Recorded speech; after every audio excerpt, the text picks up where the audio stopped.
All right, hopefully I'm back. That is my cable again. For those of you who watched last week, you'll know that I am having a problem with my I'm saying cable. I don't even have cable TV.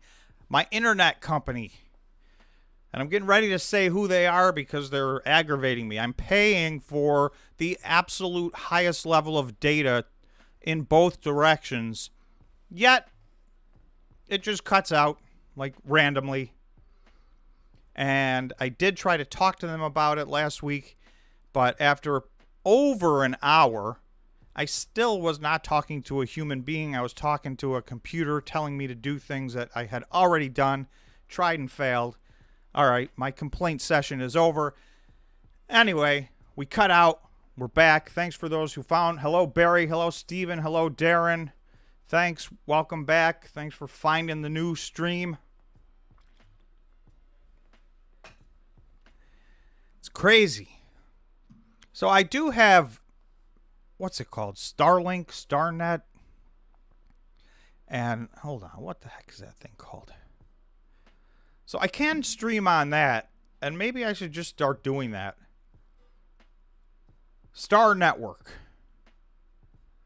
So it's the satellite deal. So that's my backup plan because obviously my computer's hardwired into the modem. So, you're not going to get any better than that when it works. But, if it's going to cut out and stop working, obviously that does not work on a live stream. So, my apologies. Steven, yes, Starlink. Hello, Brent. Hello, Ed. Samuel, welcome back, everybody. Yeah, that's technical difficulties right there. Okay.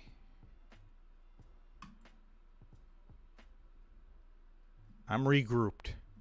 See, even Bitcoin didn't like it. We're going 22.9. So I just drew a little blue line here at 23,000, and that's not really that important of a line, just for my information only as to whether or not we're above 23,000. Sourmelon Gaming says, Google Fiber. Where's George? Steven's asking, where's George? George cannot make it on the stream today. So he tries to make it to every single stream, but he also has a lot of other things going on in his world. And so I always tell him, I send him an invite, and, if you can make it, you can make it. I think the Tuesday members only live stream, he's dedicated to not missing that ever. We do a Friday live stream for everybody, and he's dedicated to not missing that one. The rest of them, he tries to get on, and then sometimes he does, and sometimes he doesn't. So we'll see if he pops in or not. But, on these impromptu streams, he's got his day already doing whatever he's doing. Darren said, whoever your internet provider is, buy one share of stock so you can voice your... Yes, with the CEO on the earnings call. Now that's building a better mousetrap. Hey, if I could get on that earnings call, I would do it. Maybe I should review their stock on the channel.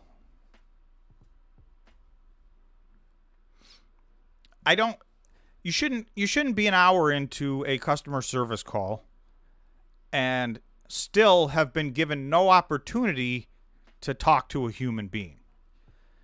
That, to me, I get, like, the world's automated now and a lot of problems can be solved, but, like, they were still an hour in. I was talking to a computer that was telling me, did you turn your modem off and turn it back on again? And it's like, please let me talk to a human being.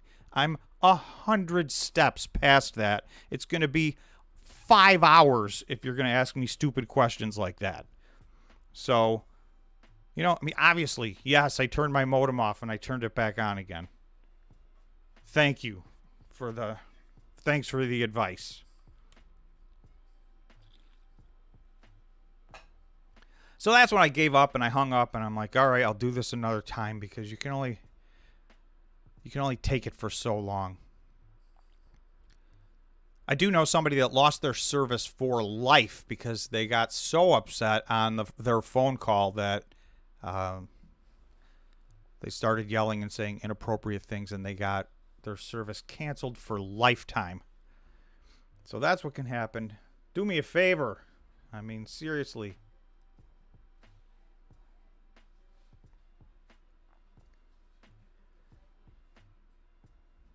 Steven's saying it's the same in the UK too. Customer service has disappeared since the plague. Yeah, I mean that was the last straw. That was the end of all customer service. It had already deteriorated badly, but now it's like it's over.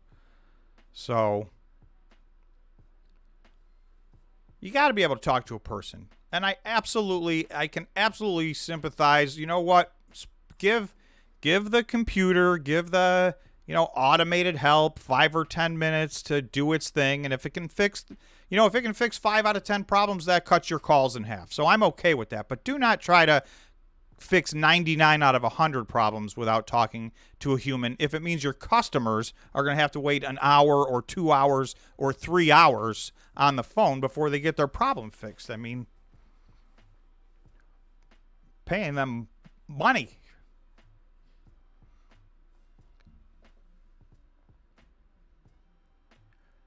Scott said, hope you had a good weekend, Tom, just like this podcast.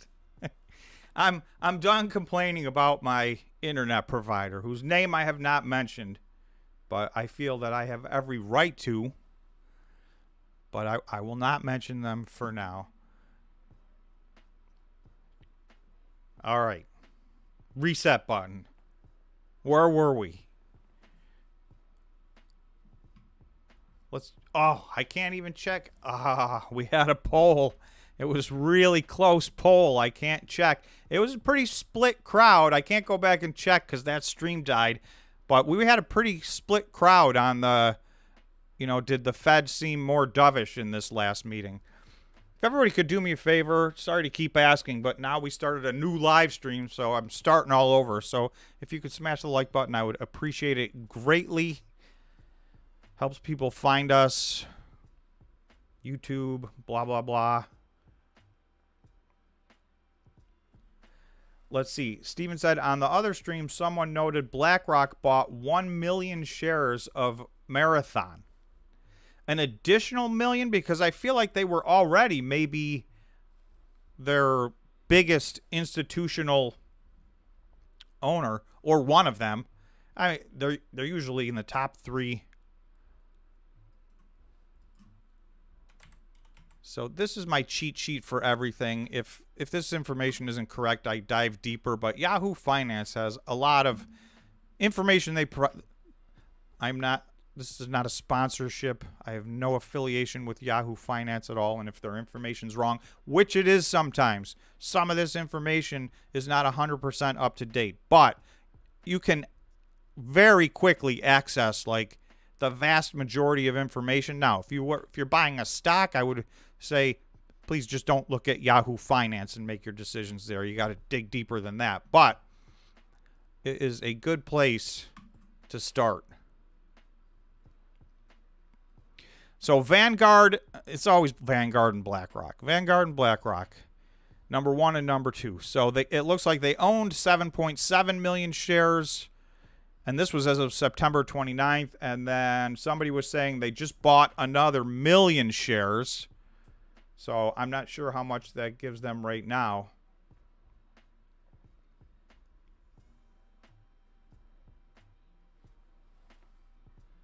Ty Lee, no mention of any CEO and chairman anymore. Expand, Ty. I'm not sure what you mean by that.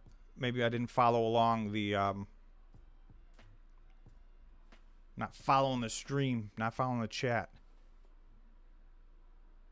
Eric, Ed said that wasn't BlackRock. It was him.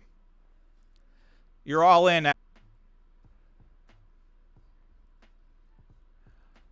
Chris is saying all the GameStop originals just said they went all in on BBBY. Thank you, Chris, because this is a big topic I want to talk about today. This is a big part of the reason why I believe retail investors are failing and they're losing their lunch. And a lot, I will say, a lot of retail investors lost so much of their money that they left altogether by the end of the year 2022. Some of them may be starting to come back, but this 2022 is one of the worst years in the history of the market. I think it was the 7th worst year statistically, but it's the worst year in a long time. And for retail investors, it was much, much worse than that because, I'm buffering again. Hopefully you guys can still see me. Let me know in the comments if I disappear again. All right. Brent said, Gorilla Cypher was pretty resilient today despite a lot of misunderstanding regarding how consolidation accounting works. Some think Cypher is expensive compared to CleanSpark. I own both. I'm going to do... Brent, that is a good... that is a good point you bring up. I was not going to do a Cypher video. I feel like not enough people cared about it. But you know what? There seems to be some mass confusion. And given the fact that I was a CPA and accounting is my background, I feel like I can do a quickie on that and do a video and explain exactly what's going on with Cypher. Because it does seem like people are confused. I got a lot of questions on that in the comments section. And so I'm going to do, I think I'm going to do a Cypher video this week. I was going to skip it. But also, they happen to be the third biggest, by market cap, the third largest Bitcoin miner. So, you know, they should be a part of what we talk about. They're one of the big ones now. You know, and they really didn't even start producing until the 4th quarter of December 2022. So most of last year, they had a big market cap, but they weren't really, you know, mining Bitcoin. But they are now, and they've come on strong. They've got a lot of exahash up and running. And, yeah, their accounting is a little bit tricky, so it can be confusing. But I think if I do a video, it's an easy enough explainer. And I think I don't own Cypher, but I wanted to buy them. And then they really ran up a bunch, and now I feel like I missed it. But they're the third largest market cap, and they're having a strong, you know, 2-3 month period right now. Let's see how it goes. I'm waiting for and this is a long time to wait, and by then I may have long since missed the bus, but I am waiting for their 1st quarter financial statements to come out. So we're still 3 or 4 months away from that. So I may miss the entire Cypher run, but I want to see it to believe it. And until those financials come out, that'll be the first period that they conducted a substantial amount of business. So I'll look at the 4th quarter. They did do some mining in the 4th quarter, but those numbers can be misleading when you haven't scaled up to where, you know, your operations are supposed to be. Oftentimes your numbers can be misleading in those early stages.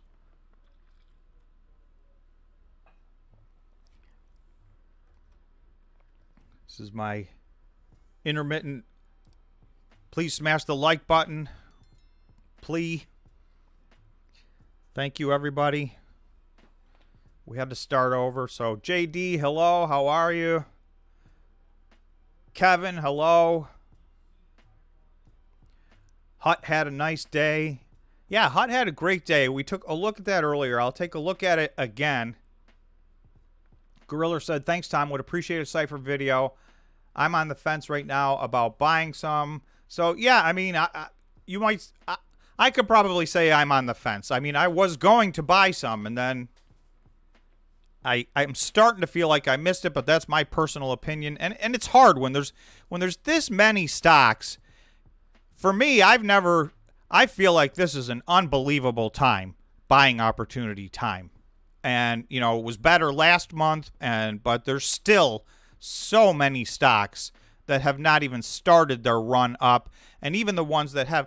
So even I'm gonna look at Cypher in specific right now, just from a stock standpoint.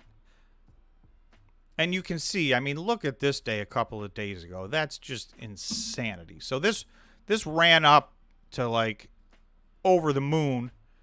So that was up 647%. But by the end of the day, it was back down to 414%. It's still up right now from the end of December. So again, 1 month and 1 week, this is up 370%. So from that regard, you might feel like you missed these. But however, I will say, if you look at the market cap of Cipher, it's nowhere near what it was 6 months ago or a year ago. This was a multi-billion dollar market cap company to begin with. And I think they've worked their way back up to 400 million. So they need to get a 2 or 3 or 4x, maybe even a 5x, just to get back to where they were. Right there at $1.82, and you know, depending on our dilution, this math isn't going to work perfectly, but this is a $15 stock in September of 2021, and you know, it just had a 300 or 400% run up to $1.82. This got down to 38 cents. So this is what I'm saying. Like, you're not going to find a lot of times in the history of the stock market where you can take a stock and go, okay, from its peak a year and a half ago, it's down 97.5%. Like, typically, in the past, before this run, by the time a stock's down 97.5%, that means the market has priced in the fact that it is going out of business.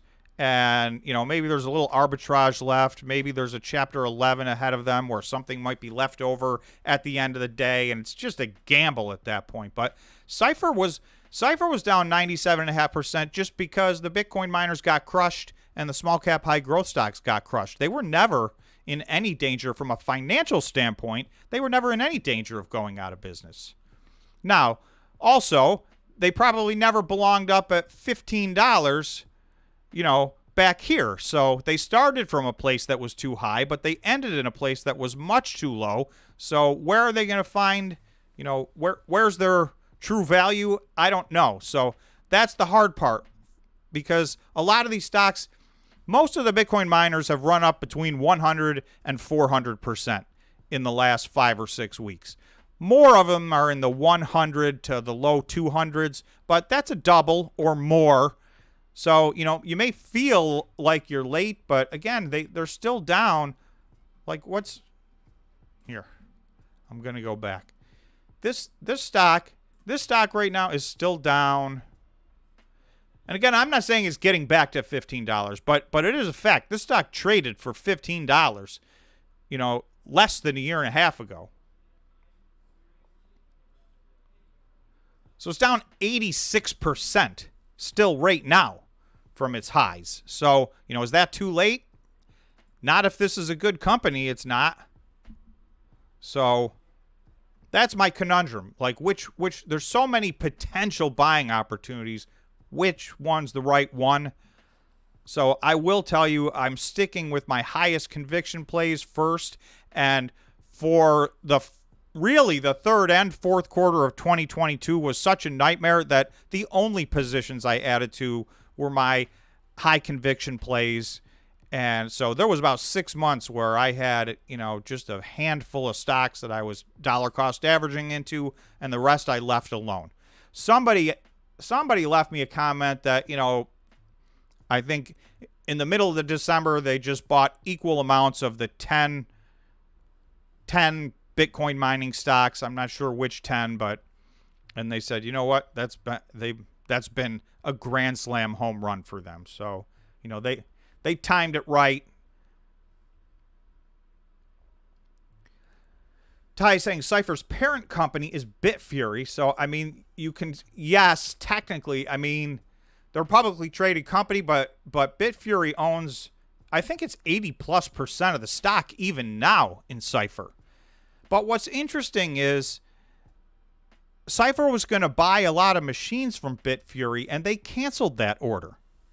They were going to buy, like, you know, somewhere, and it was a very open-ended purchase order that was cancelable, but they were going to buy somewhere in the magnitude of like between 5 and 10 exahash worth of machines, and they ended up canceling that order, and they got their, it was a money back type of a situation. So obviously there's some related party scenario in there somewhere. And yeah, Bitfury is by far the largest shareholder. They are a majority shareholder. I've got greetings from Belgium. Thank you. Welcome. Welcome to the stream.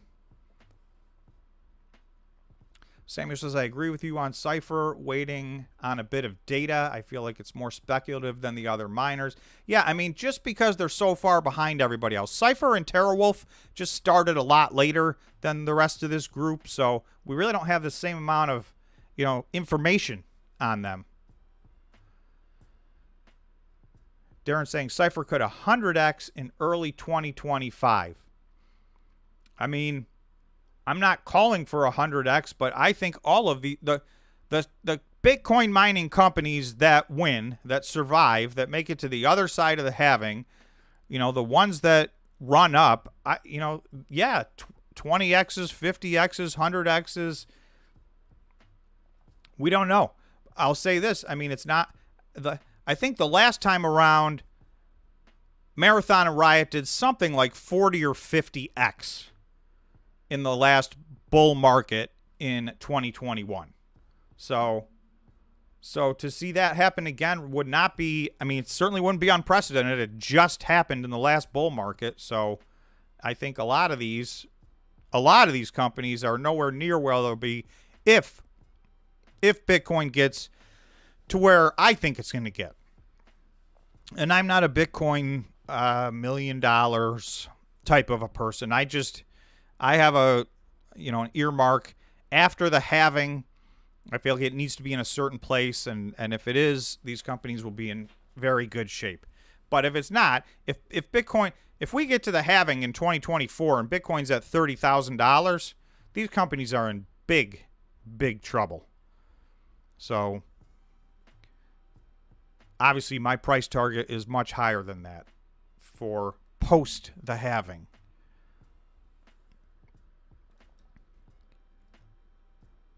If anybody can smash the like button. Sorry, I keep asking, but we're at 25 likes. Trying to get to 100.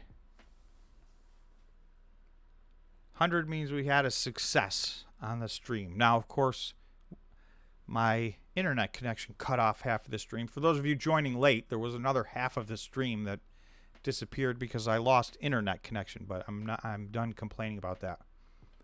Darren said Riot killed it on monthly. Yeah, so Riot came in January starting off. I mean, all the stocks were up huge, but production,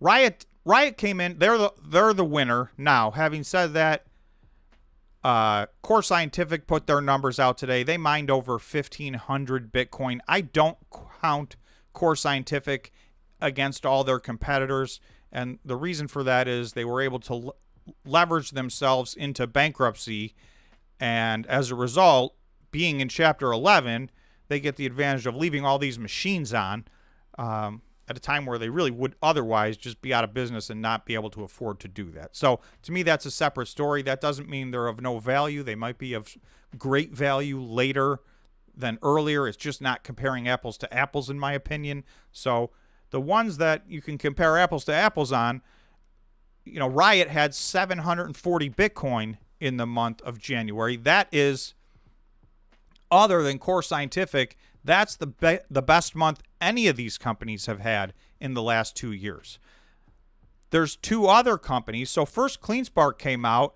They had 697, just short of 700. So that was a grand slam home run. That was the highest month ever out of any of the Bitcoin miners until Riot just reported. And in the middle, Marathon had a very good month. They mined, I think, 687 Bitcoin. So, that's a spectacular month.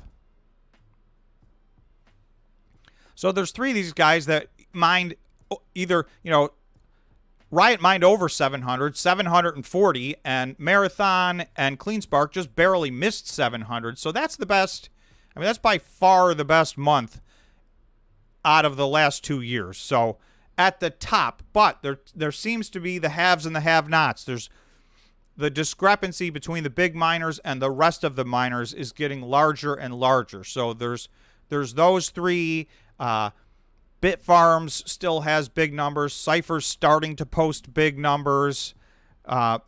Everybody else, their numbers start to be significantly less. A third of what the big three are doing right now. So we'll see if some of these make moves. That's what we got to wait and see what happens.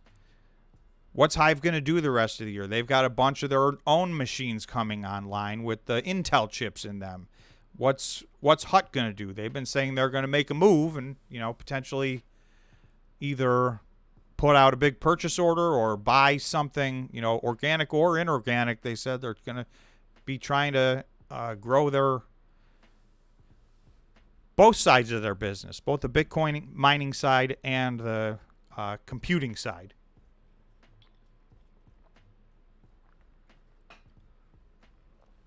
So I want to go to let me go to another thing that I wanted to talk about today, because this one really got me also.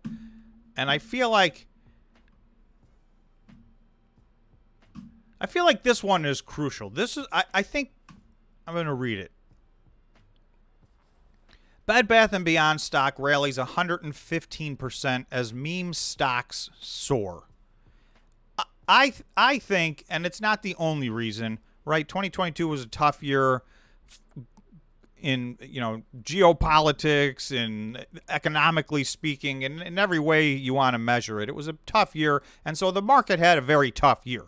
But where the market had a bear market, the retail players had a depression, a severe depression. When you can have a list, when you can have a watch list, and most of the stocks on your watch list are down more than 80% on the year, that's depression level stuff. So and my lists are made up of a lot of small cap high growth stuff, but it was not unusual for a small cap high growth company to be down 80%, 85%, 90%. I just showed you one that was never in any financial trouble at all. Cypher is rock solid financially, and their stock was down 97.5% in 2022. So, I mean, that's the kind of year that it was.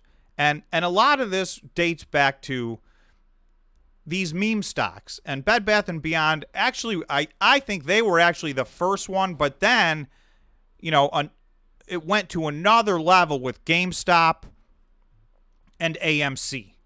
And so probably now Bed Bath & Beyond is maybe in third place out of the meme stocks, but this is what happened to retail investors. Like, I'm just going to say it. Like, Bed Bath & Beyond just told everyone that they're going to default.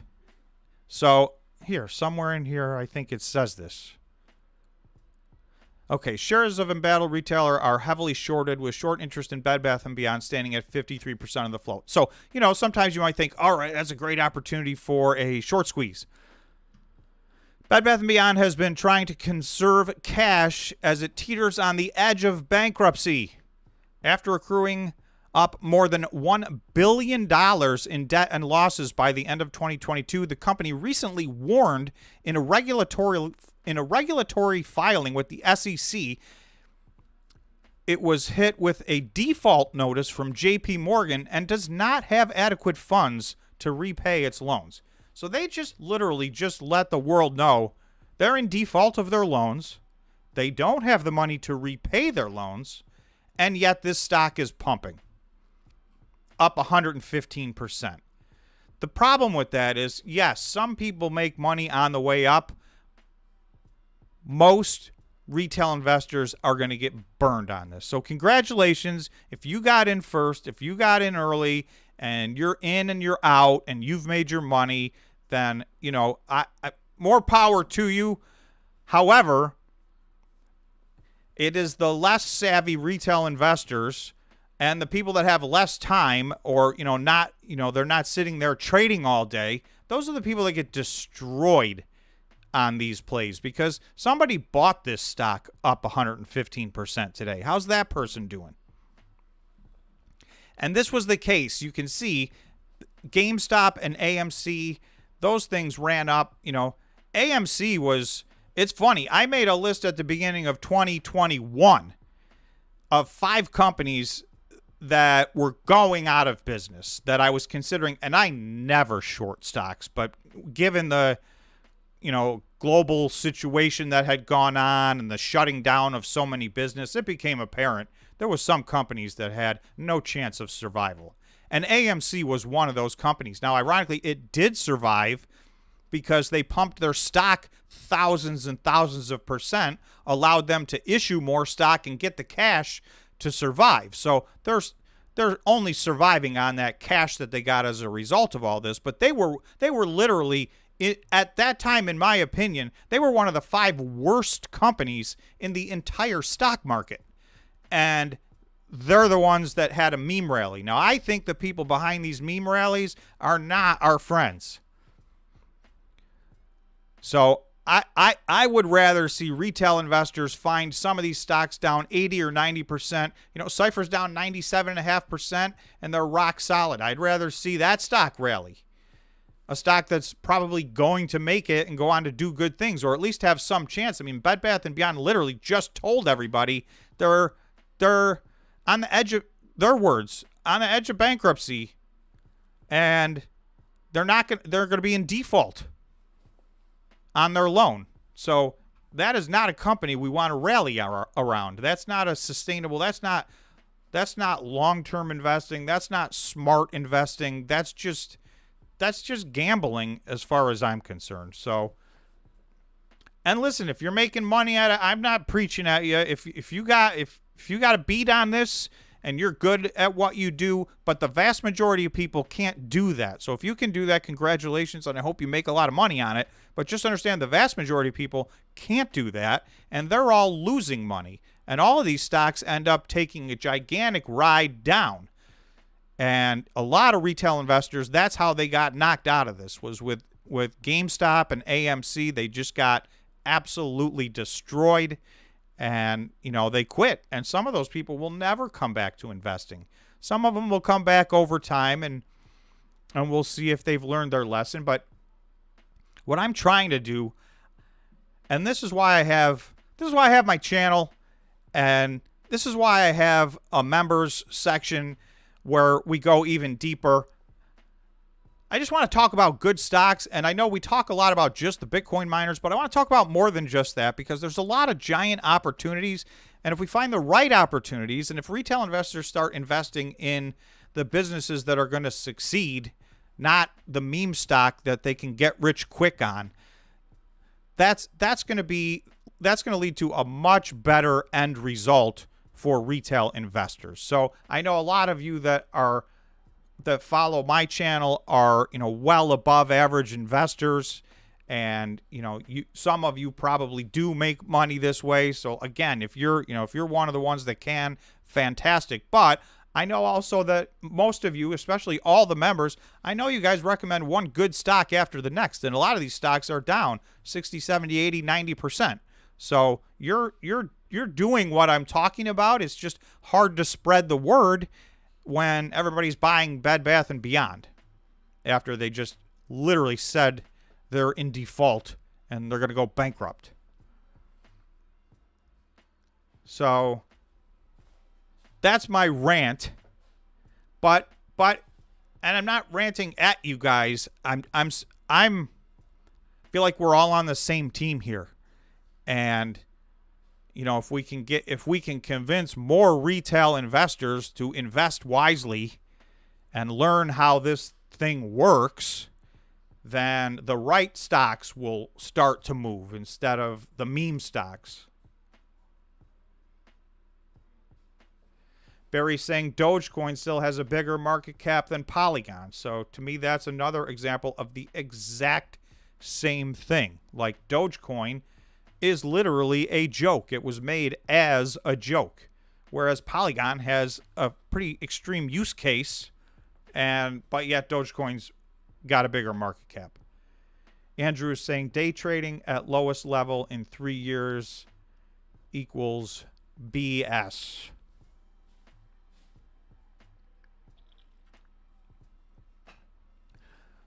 What are you saying, Andrew? That you want more day trading, or that Brent says uranium? Andrew, let me know what you're saying. Are you saying day trading is BS, or that the fact that it's at its lowest level is no good?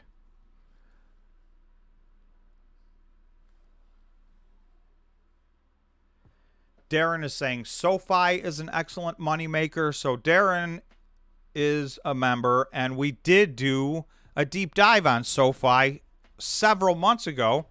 And yeah, those are the types of stocks, you know, and maybe SoFi isn't the right stock for you, but that's how you build watch lists and understand different stocks in different segments. And, you know, there's a lot of stocks that are truly undervalued. Everything got wiped out. The good stocks got wiped out the same way the bad stocks did. So what that means by, definition is that there's a lot of good stocks on sale. There's also a lot of bad stocks that are very low that are probably never coming back. But finding out which one's which, that's our job as investors.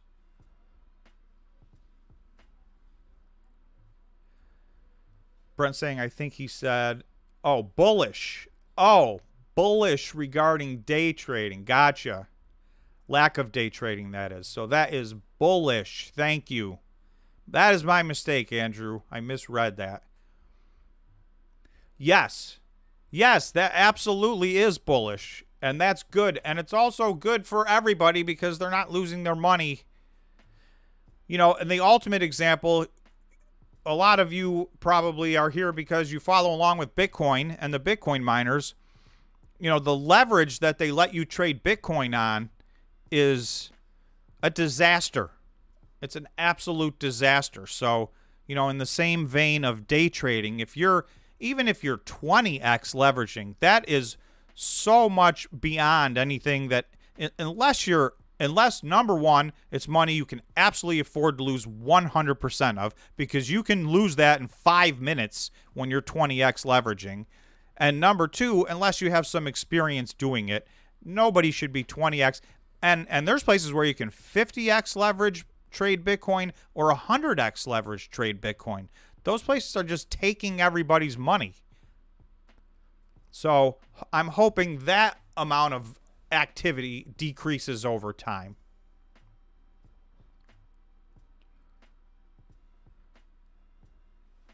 Hello, Barry.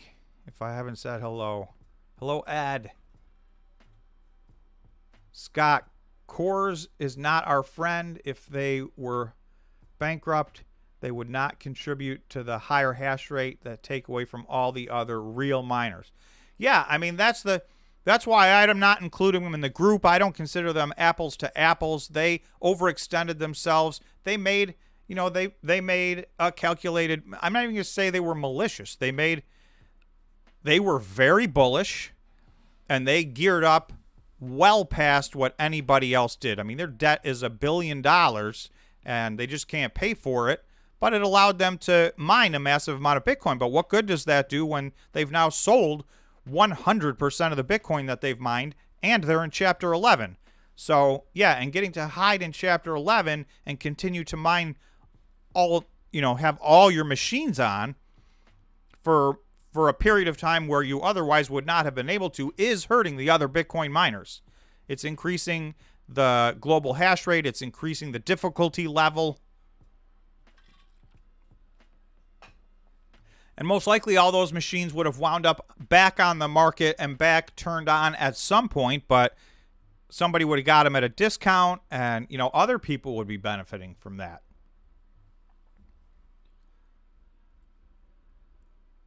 And right now, all you can do is day trade their stock. Swing trade it or day trade it, because we don't know what the value of Cypher is going to be.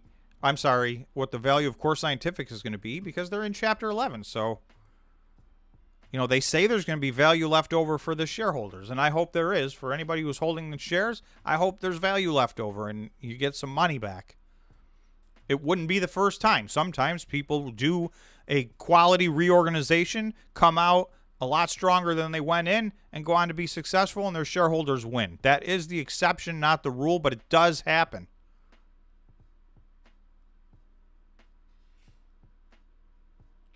Scott said, I own 20K of cores at 10, sold at 770. You're saying ouch, and I get it, but that's a lot better than, the alternative. You could have sold at 4 cents. Nathan. Hello, Nathan. How long until we should get worried about no news out of HUT as far as planned expansion, etc.? I mean, that is a very fair question, Nathan. I like HUT. It's one of my high conviction plays.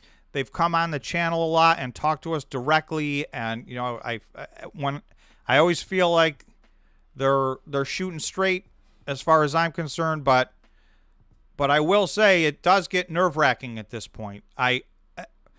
For the longest time, I was saying, wow, they were smarter than everybody else. They saw this coming before everybody else. They stopped buying machines. They stopped buying machines first. They did not buy a single new machine in the year 2022. They did finish buying out the machines they had already purchase ordered, so they got more machines in 2022, but they made zero purchases for the entire year. And I think that was probably a good plan. But now at this point, I feel like we've bottomed out. Things are on the way back up. There's only so much time between now and the halving. So I do think sometime in the next 60 to 90 days, I'm personally going to be start to get a little bit nervous if I haven't heard anything from HUT at all. So hopefully we will hear something from them in that period of time. And that's just me. So, I mean, you guys tell me, how long do you think?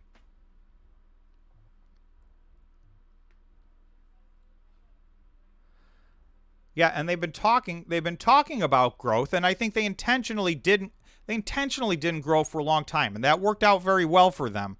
They were playing it by ear, and they were watching what the market was doing, and I think they called that right.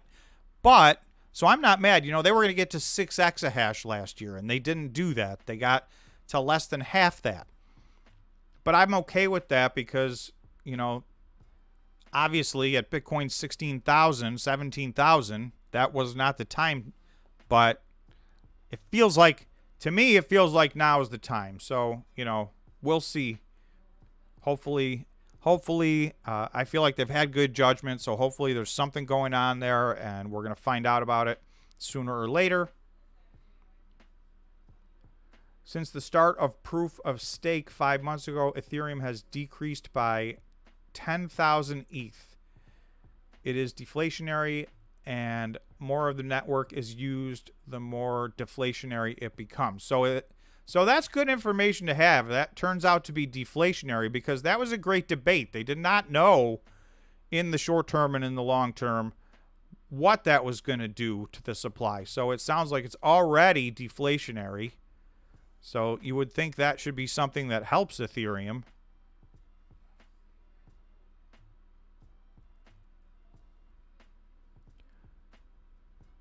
Let's see. Barry is saying TF to HUT. They could be trying to buy lots of things. They're not going to announce anything in early stages. Yeah, I'm not. To be fair. Sorry, he left the B out of the to be fair. To be fair. So I agree, and that's what I'm saying. Like, I'm not nervous. Hey, we got George is not with us, but he's with us. He's in the chat. Can you do any better? Welcome, George. So yeah, I mean, I'm saying the same thing. To be fair, let's wait and see what happens. I'm hoping they're working on a deal or deals, and And in the meantime, they're working, on they've got their legal situation going on. But I definitely, 90 days from now, I'm going to be a little less patient than I am right now. So I'm hoping that happens.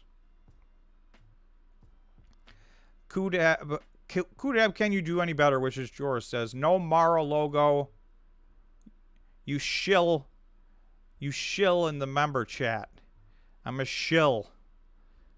Yeah, but I'm not a shill for Marathon, or am I? No, it was the other thing.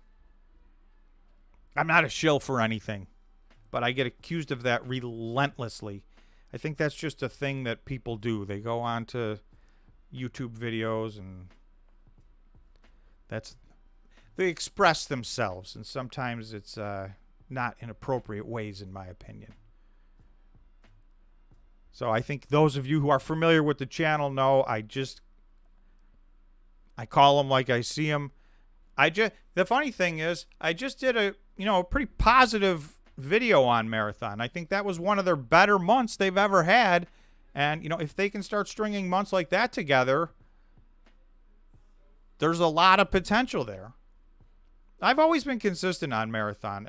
And anybody that's honest with themselves will admit, and they can have their long list of reasons why, Marathon's operational execution was awful in the year 2022. It's an F. If you were grading it and you graded anything other than an F, you're being dishonest to yourself. And that doesn't mean the company is an F, and that doesn't mean it's always going to be an F. It just means that they said they were going to have 23.3 exahash at the end of the year, and at one point they were down to like 1 exahash. So, I mean, they're still only at 7 right now. So, yeah, they fell monumentally short of where they were supposed to be. Having said that, they look like they're moving in the right direction. And if they get to where they're supposed to be going and it's just later, then you know what? All's well that ends well. If they can get themselves to 23 exahash and they can get the cost per coin down and they're making money, they stand to be a big, big winner. But, when they have a month, they had a month in the middle of the year where they mined 72 Bitcoin. Like, what am I supposed to say that month? Good job? Good job, Marathon. There's like people in their basement mining 72 Bitcoin.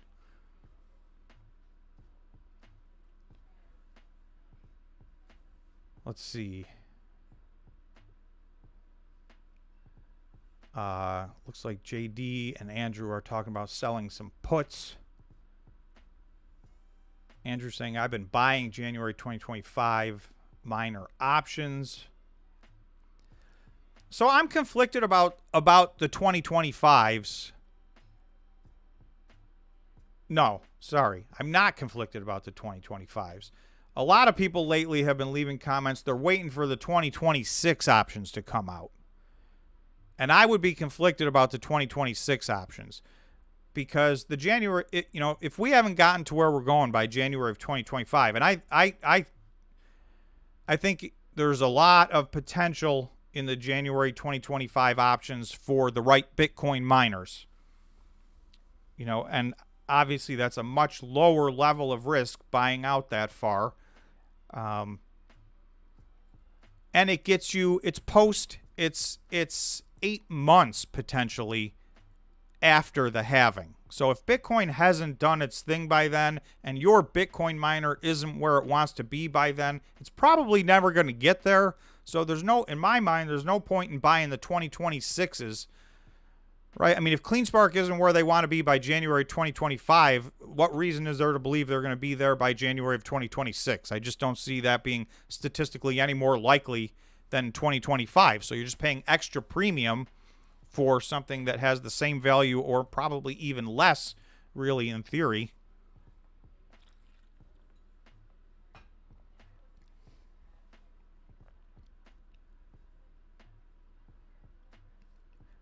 Kudeb said, so funny. What's funny?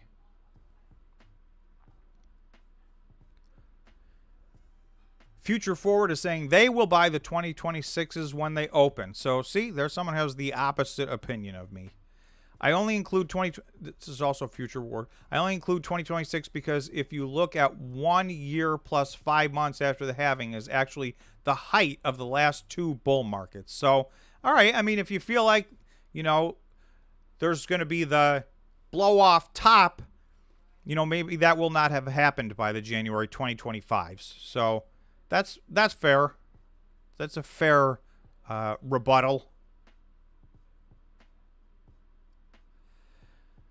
So just for the record, Reese is asking about reverse splits. I am not nervous about reverse stock splits for 2 reasons. Number one, we've just seen 3 or 4 companies that were trading, in the 30 cents range get themselves back over $1 in a few weeks. So that's how volatile these Bitcoin miners are. Number two, if it's a good company, when Hive did a reverse stock split in 2022, everybody had a meltdown and lost their mind. But Hive actually outperformed the average Bitcoin miner post that reverse stock split in the rest of the year 2022. So that reverse stock split had no impact on them at all. So I think in a very short term, you can day trade or swing trade a reverse stock split because people tend to panic. But if the company is a decent company, that levels itself out in a fairly short period of time, in my opinion. Now, having said that, if you look statistically, you're not going to find that because statistically, most companies, by the time they have to do a reverse stock split, it's because they've already failed. But again, this is a very strange market. You've got Bitcoin miners. You had Bitfarms at 30-something cents.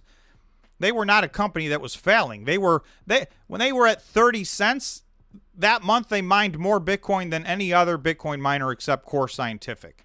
So there was a total disconnect between the price of the stock and the operations and value of the company. So, ordinarily, again, if you're at 38, if you were a $5 or $10 or $20 stock and you're down to 38 cents, it's most of the times it's because you're done. Yes, you can do a reverse stock split and prolong the inevitable potentially, but that's not what's happening in the Bitcoin mining space. So I am not at all scared of reverse stock splits. In fact, if there is a pullback, I would buy if it was the right one. Hello, Ray. Happy to see you again. Did I lose you on the last stream? I know. We went dark.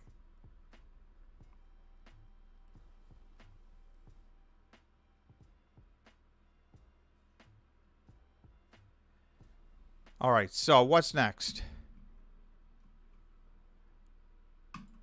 So that was my Bed Bath & Beyond thing. For those of you who missed it, I feel like these meme stocks really, really, really destroyed retail investors.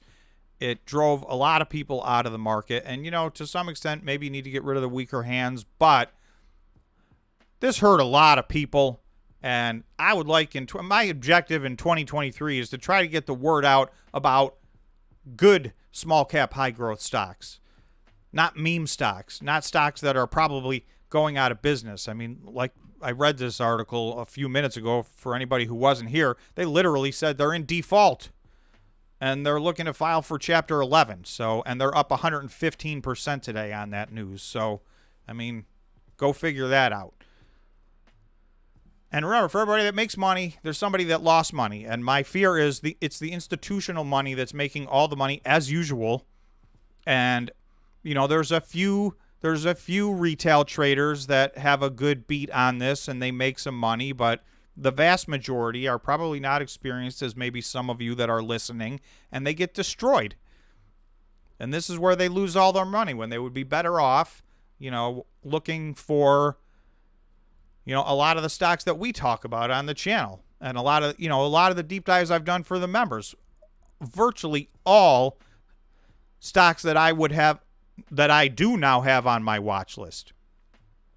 And again, I'm being very patient right now because there's so many stocks that I think are at a good buying point. I'm trying to take my time and not just, spend all my powder at once because it's very tempting. I mean, it's very tempting, but I'm trying. you got to be methodical, in my opinion, and I'm trying to be methodical. But there's an awful lot of good stocks out there. There's no reason to be sinking your money into Bed Bath & Beyond. No offense to Bed Bath & Beyond, but it's their words that they're in default of their loans and, probably going to file for bankruptcy. So that's not me saying that. That's them. So I think we can do better, and that is my point, and that is my goal. It's a little late for my New Year's resolution. I'm a month late, but that's what I hope we're all trying to do in 2023 and beyond, is get better at this and help others get better at this so that retail investors can thrive. Because, that's most regular people, that's me. That's, and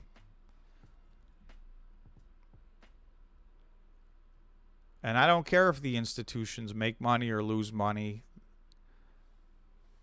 So, it's big money's got a lot of money. That's all I'll say. So, and they have more money than they used to have. Right, you've got firms that are carrying in the trillions in their portfolio. Multiple firms have multiple trillions of dollars. So, it's hard to fight those companies.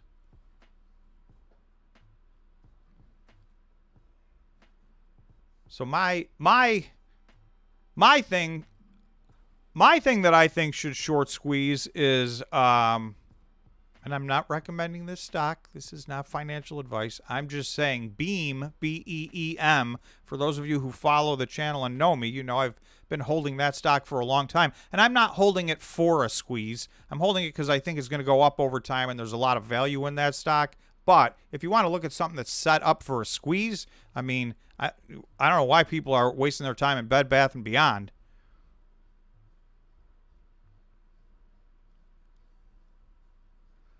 Robert, hey everyone.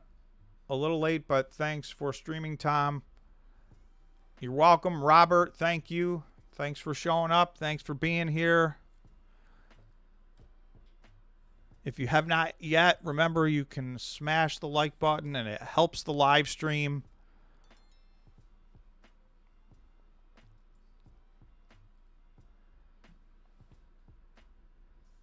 Ray is saying, Tom, when do you usually do live stream? I thought it's Tuesday and Friday after the market closed. Am I wrong about that? You are not wrong about that, Ray. Every Tuesday, we do a members-only live stream after the market closes. Every Friday, we do a live stream for everybody. I have been trying to add some more live streams because I'm finding it hard.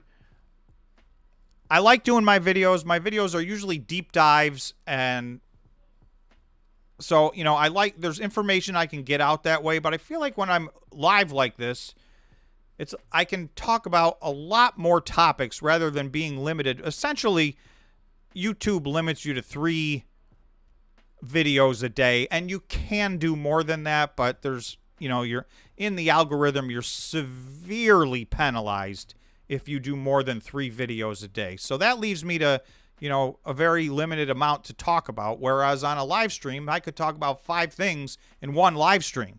So I want to add more of that. I think there's not more value, there's different value. I think there's a lot of value in my deep dives, and I can't sit here and do a deep dive together live with everybody. That would make no sense. That would defeat the point of it. The point is for me to take my time to do that and then, siphon the information down to what's important and relay it to you guys. So that's what my videos are for, but we can talk about a lot more stuff on a live stream. So those 2 that you mentioned, Ray, those are set in stone. Tuesday is the members only, Friday is for everybody, but I am going to do more live streams, and I will usually do them somewhere around 4:15 or 4:30 Eastern time, which is, 15 minutes or 30 minutes after the U.S. equity markets close. So, yeah, so this is an extra stream. JD saying, I appreciate the higher frequency of live streams. Thank you, JD.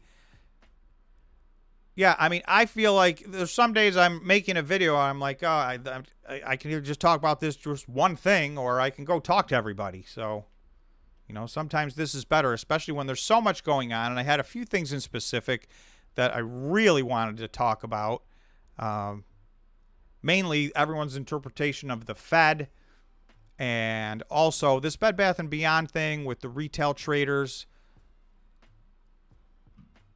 That's my goal. That's my New Year's resolution late. That's my goal for 2023 is that we grow this group and get more people to think before they trade and trade wisely.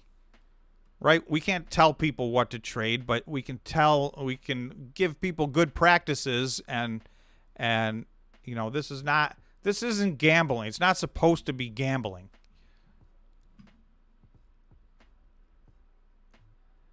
Let me see if I had any other. Oh, here we go. Janet Yellen. You don't have a recession when the U.S. unemployment is at a 53-year low.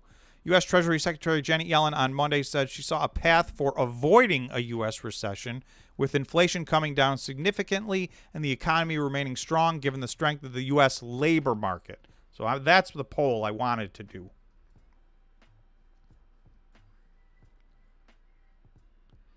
So give me just 1 second. I'm typing up a poll.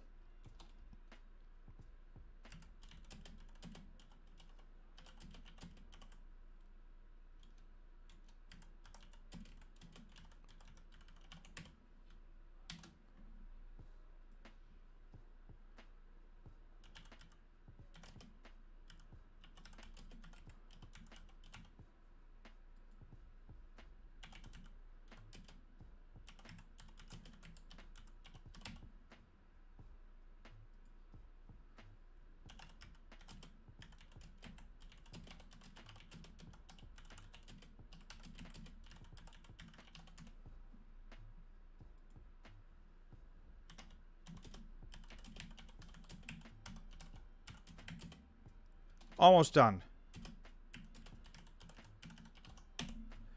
All right, so this is one I really wanted to get everybody's opinion on, and you know, opinions change over time on this one, but the question is, are we going to have a recession? And I've given 4 possible responses. I'm going to post. Thought I was going to post this.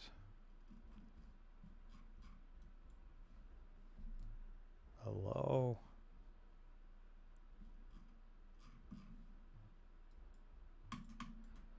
Malfunction. Temporary, did I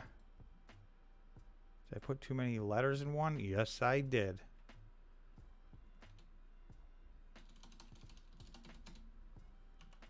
That's on me. That's my technical difficulty. Okay. So there is the poll. Are we going to have a recession? Yes, we're going to have yes, we're going to have a recession, but a soft landing. Yes, we're going to have a recession, but a hard landing. Or yes, we're already in the middle of a recession. Or no, we're going to avoid a recession. What do we think? Our Secretary Treasury Janet Yellen says you don't have a recession when U.S. unemployment is at a 53-year low. So this was today. And so that's why I wanted to talk about it. This just came out, you know, and I'm not going to read the whole article. You guys can read this if you want. It's in Reuters or Reuters, however you pronounce that. And she just goes on to talk about the fact that, here, I'll just read this. You don't have a recession when you have 500,000 jobs and the lowest unemployment rate in more than 50 years, Yellen told ABC's Good Morning America program. So if you guys remember, the jobs number was a gigantic surprise. I think they were expecting to add like 186,000 jobs or something like that, and they added over 500,000. So that was a huge surprise. At first, the market was very scared of that because that is not what Jerome Powell is looking for over at the Fed. However, wages did not go up. So although a lot of jobs were added.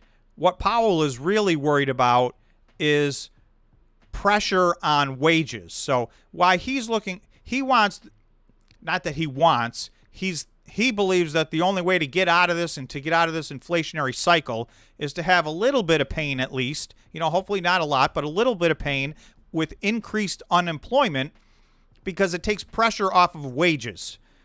So this is almost a scenario that really he shouldn't care about at all. There was a lot more jobs added than we expected, but no pressure on wages. So in other words, the wages actually went down, not up. So, that ultimately, as the market digested that, I think they felt better about it. And so the question is, everybody was asking hard landing, soft landing, no recession at all. Technically, you could argue technically we already had a recession. We had, 2 quarters of negative growth. Now we've had 2 quarters of positive growth since then. So, what does that mean? Are we going to switch 2 quarters of negative growth, 2 quarters of positive growth, and go back to negative growth? I don't know. That's what I'm asking. So that's the poll. For those of you, we only have 14 votes. If you're on mobile or something and you're not able to vote, otherwise, cast your vote, please. Let's see what's going on. Let's see what people think.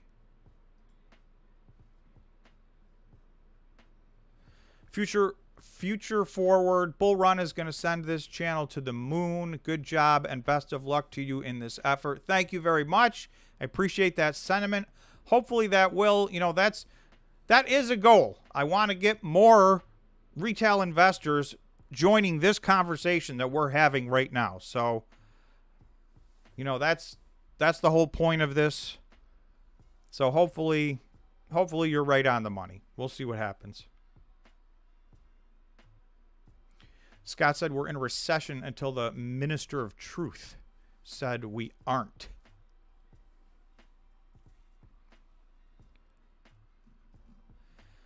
Scott said, Ty, 2 quarters of negative growth was a recession definition for the last 75 years. So, I mean, that's true. That was the, I guess, the informal, but it was really the only working definition that I was aware of was 2 quarters of negative growth was a recession. Now, this was a weird circumstance because we had 2 quarters of negative growth. The jobs never really got hit. So what's happening, this is an unnatural series of events, and a lot of it has to do with the fact that we unnaturally shut the world down for a certain period of time, and we're going through a lot of the after pains of that, and we're seeing things that we've never really seen before. So, I'm not a gloom and doom person. I think this is all going to work itself out, whether it's sooner or later. But this is unprecedented. We've never shut the world's economy down before. That was an all-time first, and the side effects of that have been lingering, if you will. So we'll see. And they've led to some strange results, some strange numbers. But with that said, I'm bullish on Bitcoin in the year 2023. I do think we're going to have a massive amount of volatility in Bitcoin, but I think it's going to work its way up. We're going to have volatility that ultimately trends to the upside, in my opinion, on Bitcoin in 2023. If you are not a member, you can become a member by pressing the join button. I'm going to put that right here. So I just put a link to the join button. If you don't see a join button, Apple products do not show the YouTube join button. So if you're wondering what the heck I'm talking about, then you're probably on an Apple product. So I put a link in the description. The membership's been on fire lately, and we have an awesome group. So thank you, everybody that's in the membership that's on the stream right now. Much appreciated. I see JD and Ray and Barry, Andrew. So thank you, everybody. It's very appreciated. It does cost $5, but it helps support the channel, and I do want to keep this channel rolling for all the reasons we just talked about for the last hour.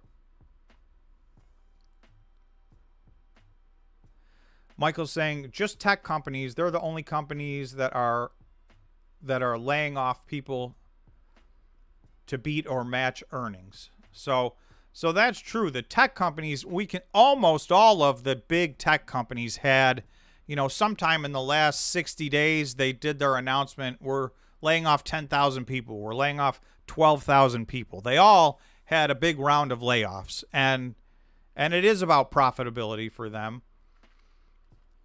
I will tell you that I think Meta, I was stunned at their call. I feel like they did a 180-degree reversal. I like what they did. I think that was a great call for them, and I think they were going to increase their earnings. I think they were wasting money in ways that made no sense to me at all, and that was my biggest sell. And now they come out and do a complete, absolute reversal of everything that they've been saying for the previous year, and not just saying but doing. So they basically came out and said, we're going to tighten our belts, we're going to get lean and mean, and we're going to make money around here. And their numbers are staggering. I mean, they're a staggeringly big company, but it does of no use if you're not making any money. Doesn't matter how big you are. Andrew said, for 2022, 61.9% of working age population were working. That's the lowest rate since 1970. The last 40 years, the average is about 66%. So that's where a lot of these numbers get weird. It's like, okay, by one measure, we have the lowest inflation in 50 years. By another measure, we have more people out of the workforce than we've had in 40 years. So all of these statistics, I would say, are buyer beware, because they change the definition of these. First of all, there's 5 or 6 different unemployment numbers. So, even the government acknowledges, the definition varies. So, they change over time, and, it is an unusual situation to have.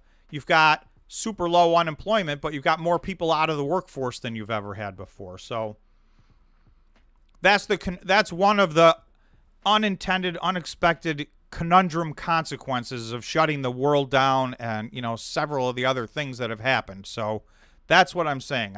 I do think these things will iron themselves out. I can't be gloom and doom. I just can't do it. Obviously I can be worried and have healthy skepticism, but all these things somehow, one way or another, tend to work out, and a lot of times there's a lot of pain in the middle. But I will tell you, the year 2022 was a lot of pain. So, it's not like we skated through this. 2022 was absolutely brutal.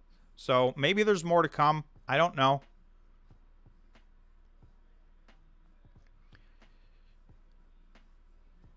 Let's see.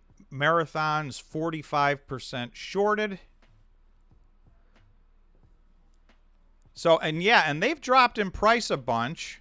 Let me go to... So Marathon was up. I'm going to their chart.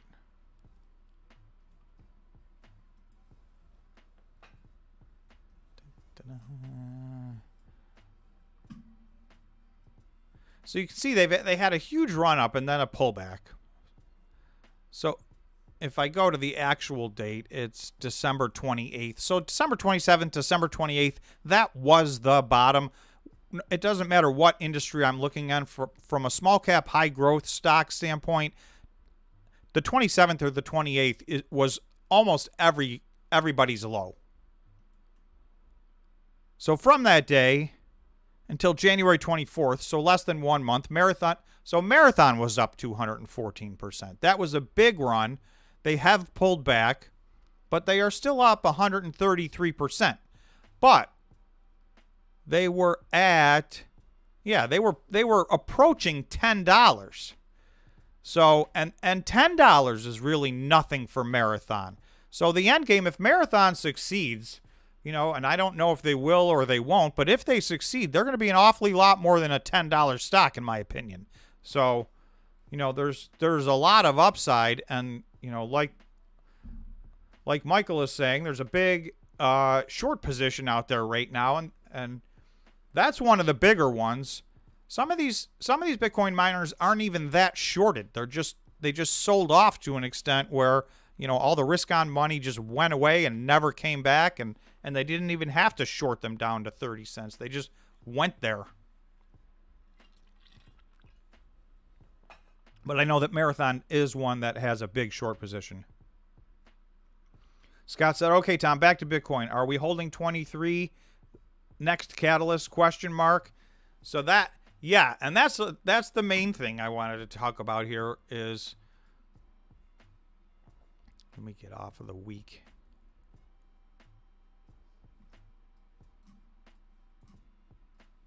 Come on now. All right, there's all my lines. So if we look at, so I'm still saying so here's my answer to that. In my opinion, I think we're still gonna get to 25,000.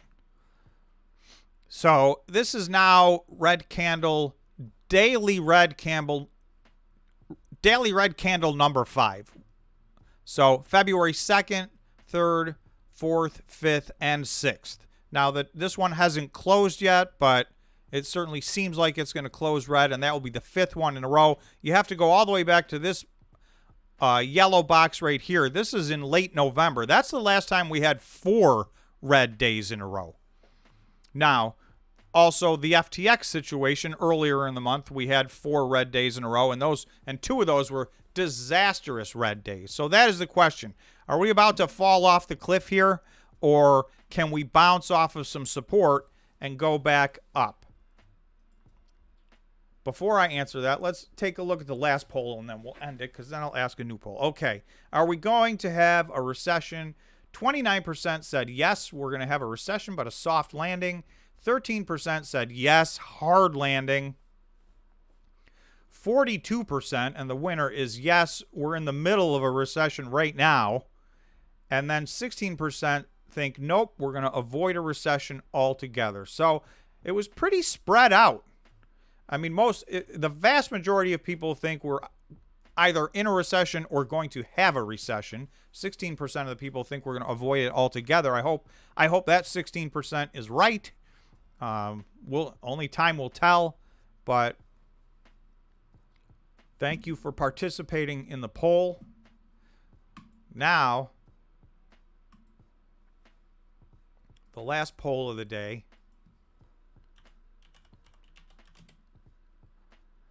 Just give me 1 second.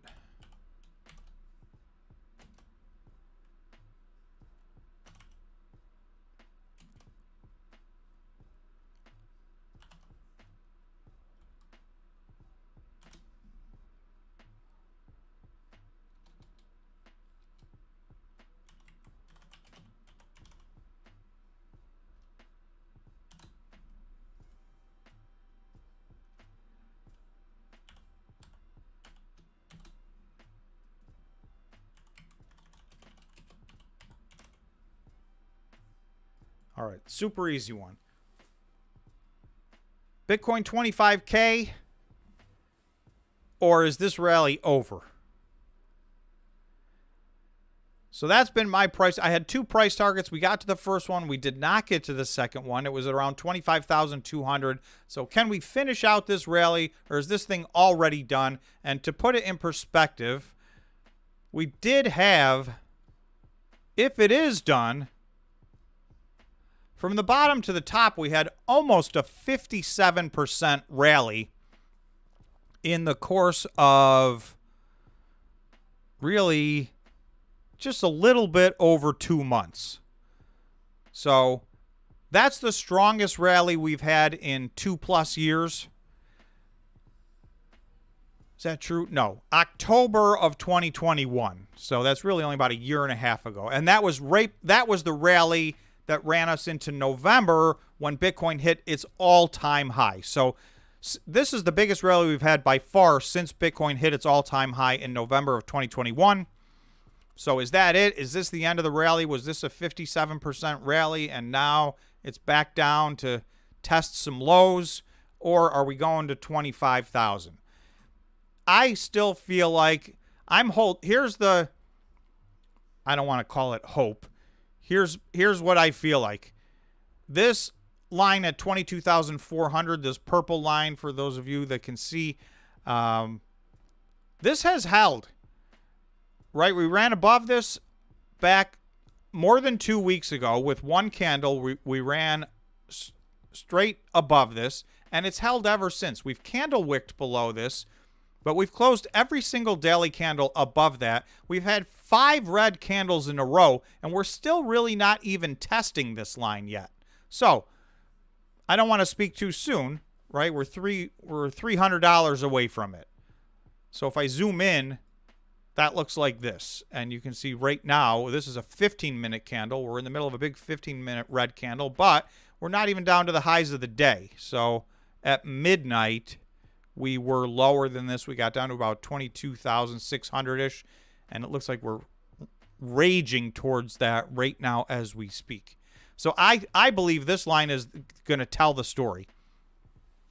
I think if we bounce off of this line, I feel like we're gonna get to 25,000, and then I don't have expectations past that. Yeah, there's a big gap above 25,000, but we've had a very, very big run up. So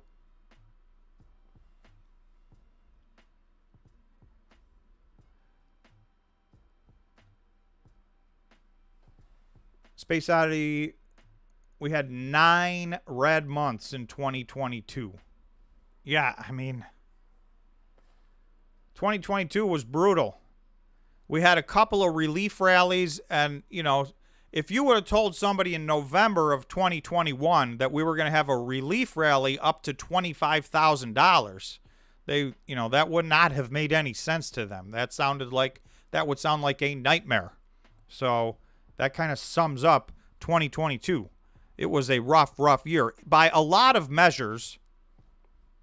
And in my opinion, this was by far the worst bear market that Bitcoin has ever had. It did not pull back in total from the top to the bottom as much as in the previous cycles. But remember, we had no blow off top. Bitcoin did not have the huge run up it had in the previous cycles. So this is the first time we've ever gone below the 200-week moving average and stayed below it. I'm just going to add that because, we haven't even gotten close.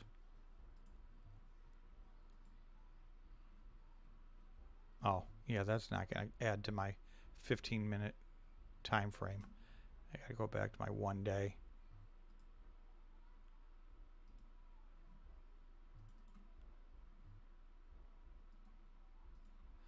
Okay, so, and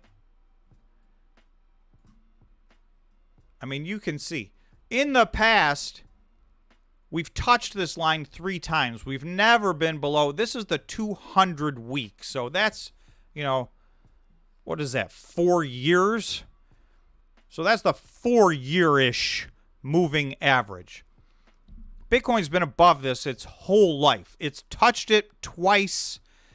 Both times it did go below it for a few days. Within a week, it was back up above it to stay. We are now, we initially went below this in June of 2022. That was almost 8 months ago. We got above it and then went back below it in August. So August, September, October, November, December, January. It's now February. We have been below and significantly below this line. So if I go to the 1 week, you'll see this never happened before. So you can see we've touched it a couple of times, and believe it or not, if I zoomed in, we actually did go below a bunch. And then this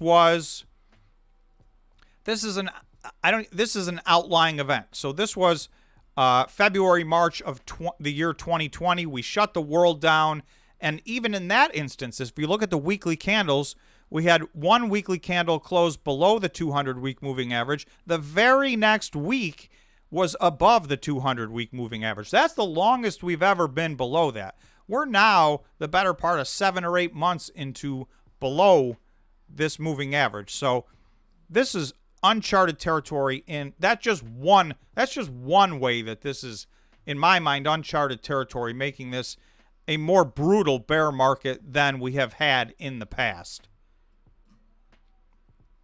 But obviously, all the bear markets / crypto winners, none of them are fun.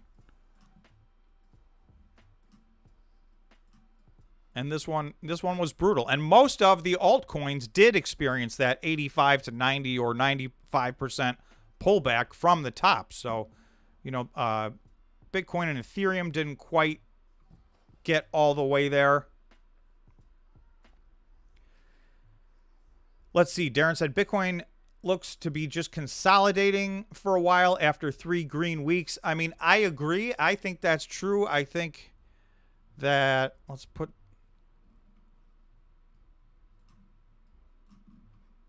if you look at on the 1-day time frame, this goes back to January 21st, so that's 2 full weeks ago. And if you want to look at the run-up, this goes back to January 8th. Since January 8th, we're even up really since December 30th, but since January 8th, this was a run of green candles. We took a little break and then had another nice pump up. We were drifting upward. We've drifted kind of back down, but we've held this very important line of support. So I do still believe, but we'll find out, right? If we take this thing out on a 1-day candle, then it's probably likely we're going to start testing lower spots, but it has held so far, and this is definitely sideways consolidation. Like from here to here, let's make it exactly a straight line. Right, so is that a straight line? So almost, that's where it was. That's where we are. Almost every single one of these daily candles crossed this at some point. So it's not like we're outside of a range here.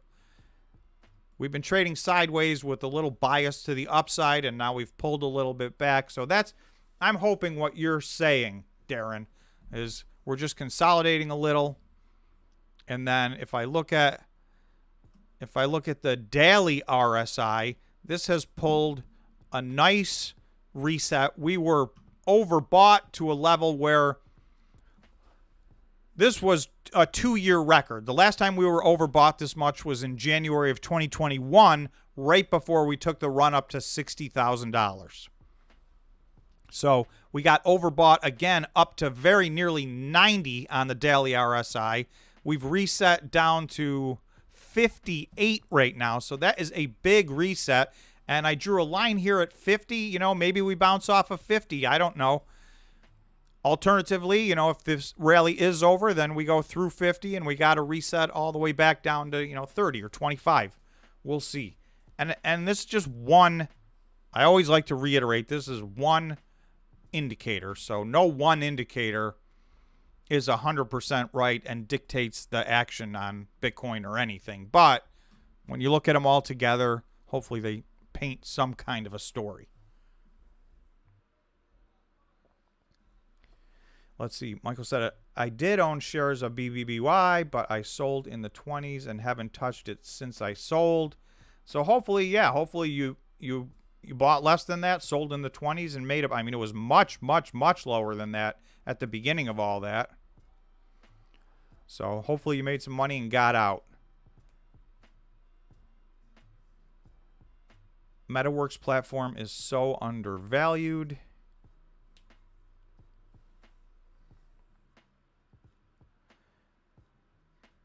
Meta really came out and talked about their core business a lot on this last call and taking care of their core business. And I think that's important. They're expanding into new areas and there's a lot of exciting things ahead, but you got to keep making money, you know, at the things that are working while you're doing that.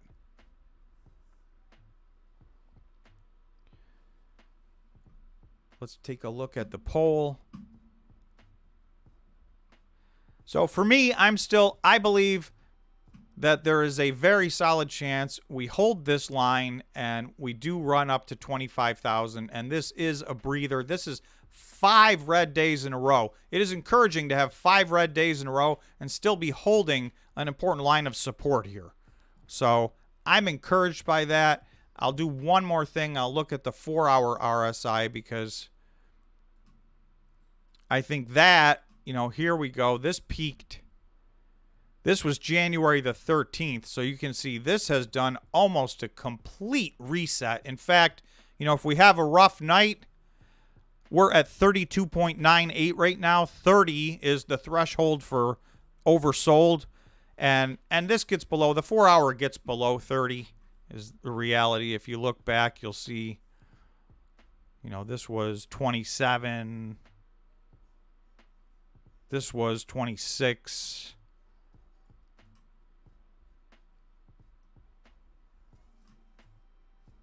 This was probably FTX. So this does not count unless we have some catastrophe. This got all the way down to 9, but that is not business as usual. That was the FTX 2 days.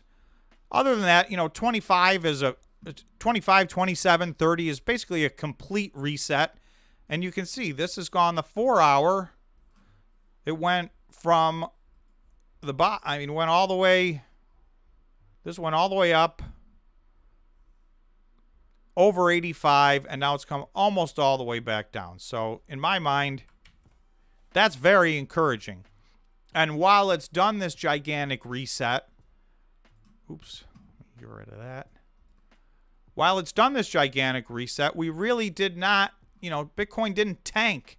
It stayed in its range. So that's the healthiest that we could hope for is, you know, get almost a full reset here. And maybe we'll get there. You know, we're at 32. Now we're at 32.2. So you could call it right here. I'd prefer it get to 30 or 29, but whatever. We're almost at a full reset. And then we could have a nice little run back up. So that's what I'm hoping. That can potentially happen. You'll see the MACD isn't giving us much here. I don't know what to make of this. So this, again, this is the 4-hour. So you get crossovers very frequently on the 4-hour. So we'll have to wait and see what happens. But first, for now, I'm going to go check the poll.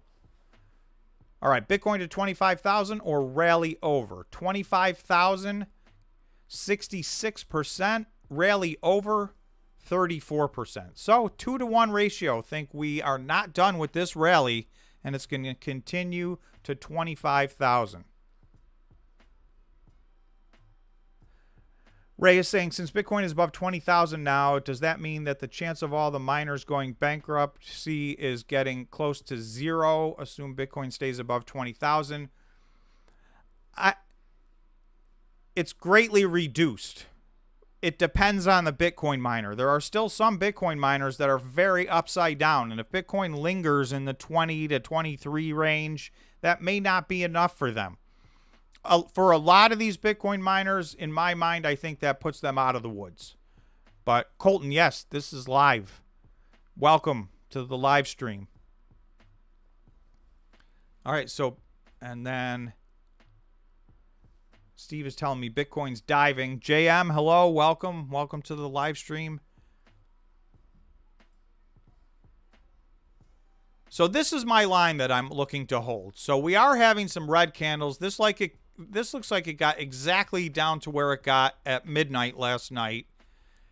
So we'll see if it takes that out. I think it's got to hold this line. I will say if it doesn't hold this line, then I am much less confident about getting to 25,000. But it has held this line for weeks. So I think it's going to hold. But only the future knows the answer to that question.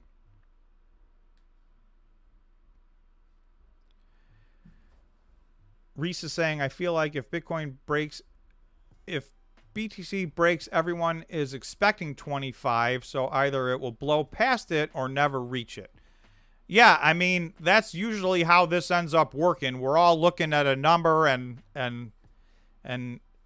it never gets there, or it runs right through it like, you know, that's water. And there is a gigantic gap to fill above 25,000. So there's absolutely a chance. There's like a void between 25,200 and just under 29,000. So it is possible. Either of those are possible. So, you know, that's a fair comment. It's a fair thought. Colton said, I have to admit, I sold a little hut today, just 100 shares. I think everything dips this week and we bounce back in a few weeks. I mean, Colton, that's just taking some profits. And we did talk about that earlier. Hut has run up. They're up a couple 100% off of their lows. So, you know, for some people to take some profits, it's hard to argue with that. Scott's waiting for Jerome Powell. Steve said, I sold some hut today too and hope to reload tomorrow. So I'll join you guys. I sold some of my hut options. I have April options that were in the money that I bought for next to nothing back when, you know, everything was wrecked. So I sold enough of those to get 100% of my initial investment back. I'm holding the rest and see how they work out. So we'll see. Hopefully they keep running, but either way, I just got all my money back. So it's the bonus round from here. And that's how I try to do this. There's nothing wrong with taking profits. I mean, buy and hold is a great strategy, but, you know, also you don't want to just watch this thing go up and down like a yo-yo and you know, not make any money along the way. So that's how I try to do it. I'm going to end the poll before the rally is over, catches up. It's now 58% to 42%. That's still clear. So that is that. All right, I'm going to wrap it up, guys. It's been a couple hours. Thanks for everybody that found the live stream. This live stream got disconnected in the middle. So we got back together, and thank you everybody for showing up, and thank you, special thanks to all the members. If you are a member, there will be a members only live stream tomorrow. You'll also get your members only video. If you're not a member, you can join by hitting this link that I'm putting in the chat, and there's a bunch of content already there ready and waiting for you. I think the members will tell you that it's a decent value. You guys let me know. Anyway, live stream tomorrow for members only after the market closes. I will definitely get some videos out for everybody tomorrow in addition to that. And then live stream on Friday for everybody. And other than that, I'm going to play it by ear and see what happens this week. You know, if exciting things happen, then I'll probably jump on again. All right. Thank you very much, everybody. Have a great night.